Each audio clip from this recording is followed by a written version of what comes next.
1952 Vincent Black Lightning. Let's get to it. Bam, bam.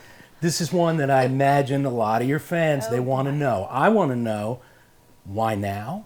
Why this album?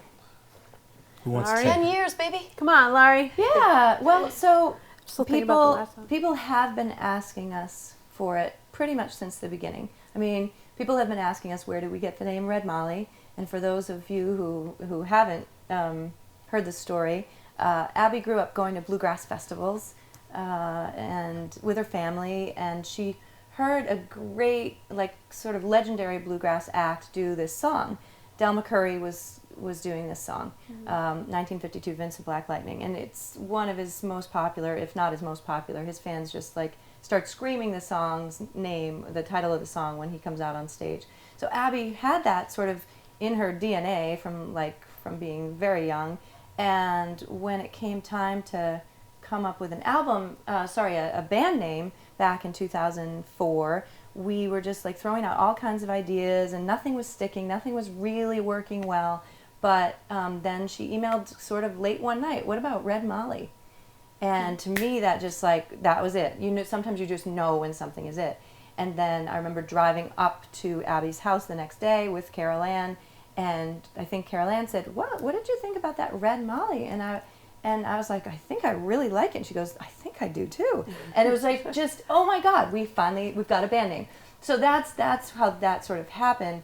But so fans have been kind of figuring that out on their own, and we've kind of told stories over the years about where we got our band name, and we made things up. And Can I tell you something? I saw you guys in Brooklyn one night. I came up afterwards, and I wasn't aware of the Richard Thompson song. right, not everybody is. I was Right. speaking to a friend one day. Hey, I know this really cool band, Red Molly. You should check them out. He's like, Red Molly?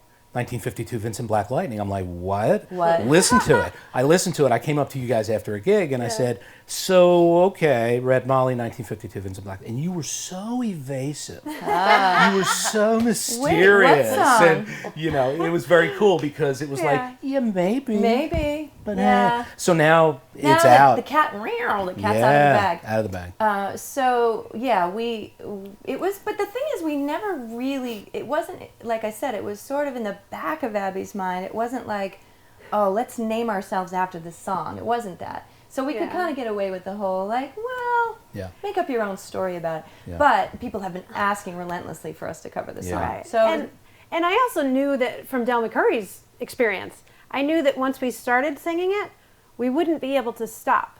So we had to have a really great version of it. And I mean, it's sort of an intimidating song, honestly. Instrumentally, there's a lot going on.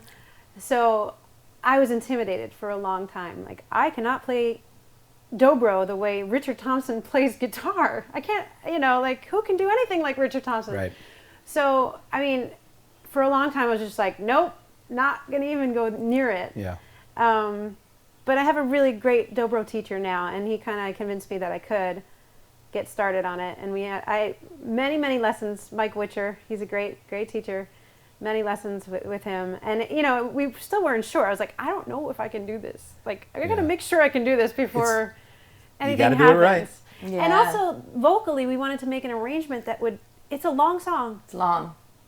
Let me ask you about that arrangement, because it was definitely something that I wanted to touch on. Yeah. Here's a song that you guys chose to arrange it in such a way that each person is taking a verse, rather than it just being one person. So my question to you, and I'll direct this to you, Molly, is that a metaphor for the band, or is that just something that you thought would sound better musically?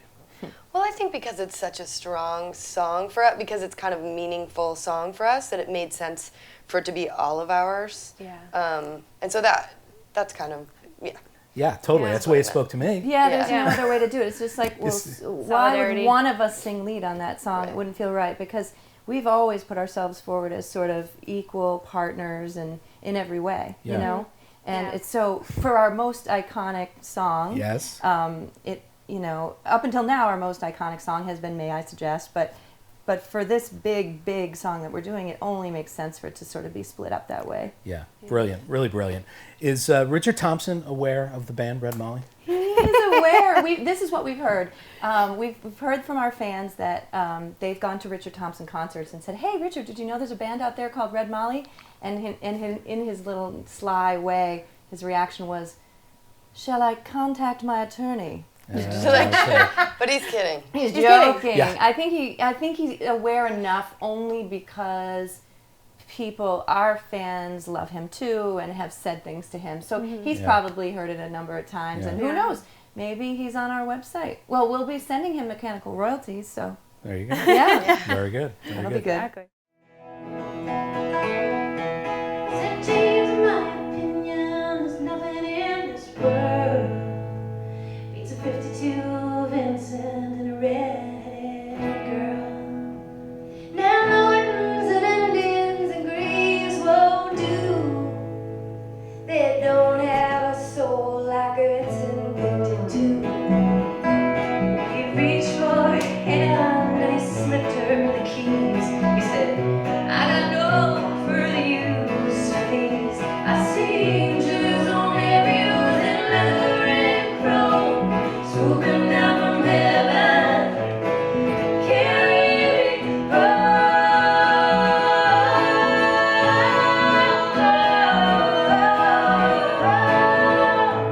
And he gave her one last kiss and died. And he gave her his Vincent tonight.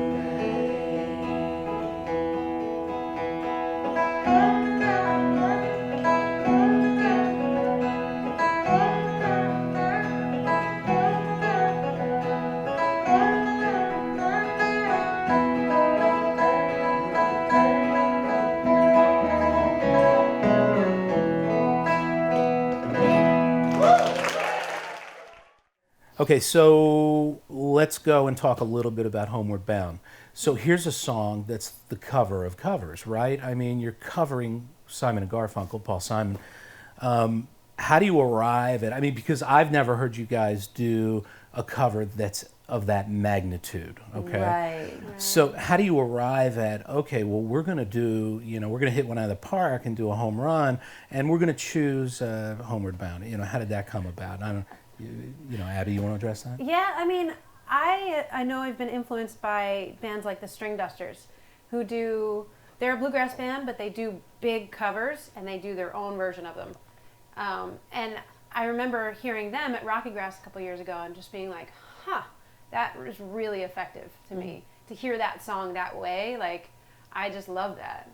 And also, hearing the Mumford and Jerry Douglas version of another Simon & Garfunkel song also obviously influenced our decision. But that's a song I think we've just loved forever. Oh, it's so beautiful. Yeah. Beautiful. I had my parents' Simon & Garfunkel records, and I remember sitting on the driveway spinning these records and listening. So that song, by the way, next year is going to be 50 years old. Wow. And so, there are so many, thank God, there are so many beautiful songs out there that we could cover. But this one was kind of on our radar. We were in Australia, and we were having a dinner with our new friend James Keelahan, who's a Canadian singer-songwriter, sitting around playing songs, and we're just like, James, sing something, sing Homeward Bound. And he didn't really know it necessarily. He's never played it before, but he played a version of Homeward Bound. And so it was like on our radar. And then Abbie once in the back seat, she was in the car, she was just kind of like, what about Homeward Bound? Yeah. Why wouldn't we, the lyrics are so good. Amazing. It's just so beautiful. And you're also road warriors. I mean, so it's you nice got that whole vibe, right? Yeah. You got that whole vibe. It speaks to us. Yeah, it does. Yeah, as much as we love, my wife and I love to travel on the road as well, but as much as we love to be on the road, there's always something about coming home. Oh, even though you got to come back to work and you're going to come back to all the headaches, it's home, and it's a beautiful thing. So, and I must say, real quick, the dobro solo has just got this rolling. I don't know how else to describe it. Rolling is what I heard. It just rolled from one phrase into the next. Absolutely beautiful. Real quick, because I do need to move on. But when you're playing a solo like that, is that pre-rehearsed or is that improvised, or a combination? I mean, I had to improvise to come up with it, but I'm mostly doing the thing of looking at the melody and how is the melody going to come across on the dobro, kind of singing it through that instrument. There's certain vocal things that I wouldn't be able to do on the instrument, and some things I can do on the instrument but I can't do singing. Yeah. So that's kind of how I approach most solos. Yeah. Really from the melody. Yeah, absolutely beautiful. I mean, just speaks beautifully in the song.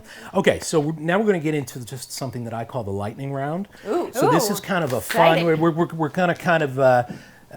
we're going to finish here. So this is going to be our final act All right. today. Okay, so I'm going to ask you some questions that I came up with that really have absolutely nothing to do with the album. But listen, folks, go out there and get the album. Let's not forget to promote that. We'll start with Molly. I'm going to ask you a question. I want you to answer it pretty quickly. Don't give it too much thought. And we're going to go boom, boom, boom. Everybody's going to get an opportunity to answer it. When I ask the next question, I'll direct it to somebody else because it's not fair because the person who goes third has a little bit more time to think about it. So we'll mix that up a little bit. Okay. I like the way you think. Here we go. Molly, what is currently in heavy rotation on your iPod? On my iPod, Father John Misty. She answers right away. Alice Laurie. Paul. Lake Street Dive. Well, there you go. I mean, when it's on heavy rotation, you know it's right there because you're listening to it. Very good. Abby, first album owned, if you can remember it.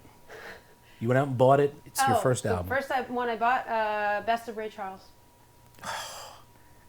Nice. Thanks.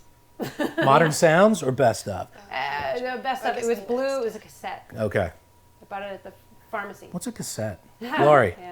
Yeah. Ready? Soundtrack to Xanadu. Whoa. Whoa. Hey, you know, First purchase. I saved up my $5 from washing the dishes every week. there you go. Nice. Cassette tape, Janet Jackson, Rhythm Nation. Ooh. I love that. That's a great album. Okay, Laurie. Yes. Beatles or Rolling Stones? Beatles. Beatles. Sorry, Mike. Beatles. Beatles. Amen, sisters. Get a little love. Yeah, we got to go with the Beatles, right? Sorry. All right. Okay. We do have a Rolling Stones joke for you if you want. Just kidding. Oh. No. All right, so we're back to Abby. Something most people don't know about you. Yeah, that's a scary one, right? Yeah. What do people not know about me? I have a black belt in Kung Fu. Perfect. That's what we're talking about. All right. Laurie? Most people don't know that I'm adopted. Did you know? I did not know. There you go. There you go. Now, Very how's that? interesting. Juicy. This is great. Molly? Most people don't know that I'm Indian. No. I don't know. No, most people do know, but maybe not all of our fans know. Like I'm Well, you don't have to be obsessed with ecstatic dance. I love ecstatic dance. Okay, there you go. Okay, Laurie, Yeah. celebrity you most want to have dinner with? My goodness, that's such a good one, Arthur. Celebrity. Or a famous person, right? Right. Sorry. Could be a writer. All right, I'll just give you who first came Yes. to mind. James Taylor. Yeah, good one. Bleed him for some information. Abby? I mean, at first I said Jerry Douglas in my head, but I think I'd be too nervous. So I want someone who would make me laugh, like Dave Letterman. Nice. That would just be fun. For me, it's, I don't mean to take center stage here, but Yeah. you say laugh. For me, it's Jack Black. Oh, Yeah, so see? fun. Because Someone I know make me Jack laugh. Black way back before he became famous, and I caught him late night one time on HBO in Tenacious D. I don't know if you've ever seen it. Yes. Yeah, we love But it. he Yes. broke me up, and I think he's the funniest guy on the planet. He's gotten a little too mainstream, but Molly. I have these two guys that I'm just like, I've been into their work for a long time, and right when I started getting into Joseph Campbell and John O'Donohue, I was like, I would like to speak with them Nice. at length. Nice. Okay, here we go. Abby, you're on a desert island, one album only. What are you taking? Real Time, Tim and Daryl. Laurie? What album? I would take like that Beatles one record of their number one All the hits. Yeah. Yep. That's kind of cheating though, right? Oh no, it's a record. That's the way it goes. Yeah, It's our greatest answer. hits. Oh, thank God I have that. Oh my gosh, that's really, really difficult. You can pass if you want. No. Although don't you'll pass. look lame. I feel lame. No. I don't know why this keeps coming up, but I love Automatic for the People by R.E.M. Oh, that's so So good. I Nice. could There you listen to go. that a lot. I like that. Okay, Abby, favorite band in high school? Oh, jeez. Oh, Pink Floyd and Led Zeppelin. Nice. It was kind of even. Laurie? Oh God, really? You're gonna do this? I am. Duran Duran. It's what makes so it beautiful. awesome. I'm sorry. Because we want to hear the dirt. I love Duran Duran. It's a beautiful thing, Molly. That's awesome. Well, she's not a band, but it was Patty Griffin got her stuff. Nice. Yeah. Great. Okay, last one. This is going to be the toughest one of all. Favorite Red Molly song? Molly. I know. Oh. That's dirty, right? Oh, well, it's always, it's always kind of like a fresh new one that we're singing. Yeah. Yeah. Favorite one right now, I Yeah, guess, so, is like, what right you'd have to now. ask. Favorite enough. one right now Fair enough. might be VBL for me, actually. Interesting. Nice. Okay. Yeah. Laurie? For me right now, it's With a Memory Like Mine. I think Vincent Black Lightning. Nice. Very exciting. Great. Wait, I'm going to go with that too. Going to change? Yeah. VBL. Okay, so we got a consensus. I also like All three Caledonia. in. We're doing All this three in. Dougie McLean song. Have you Beautiful, heard yeah. us do Caledonia? Caledonia. Yeah, I've Yeah, heard it's it. sweet. Yeah, You love beautiful. it? Love it? Good. Absolutely love it, yeah. All right, well, that kind of brings us to a close here. I wish we had more time. I wish we could talk for 3 or 4 hours, but I know you guys got to run off to the gig. We got I a want to gig. thank you for taking the time. Thank you. I want to talk to the viewers here, and I want to tell you, if these women ever come to your town, get yourself a babysitter, get on out there, see them. They are unbelievable live. They are unbelievably engaging. Their music is off the charts. Get out there and see them. Get out there and buy the Red Album, which comes out on May 27th, or you can get it at the gigs, I'm sure, at that time as well. So this is Arthur Hochman with Red Molly, signing off, wishing you peace and great music.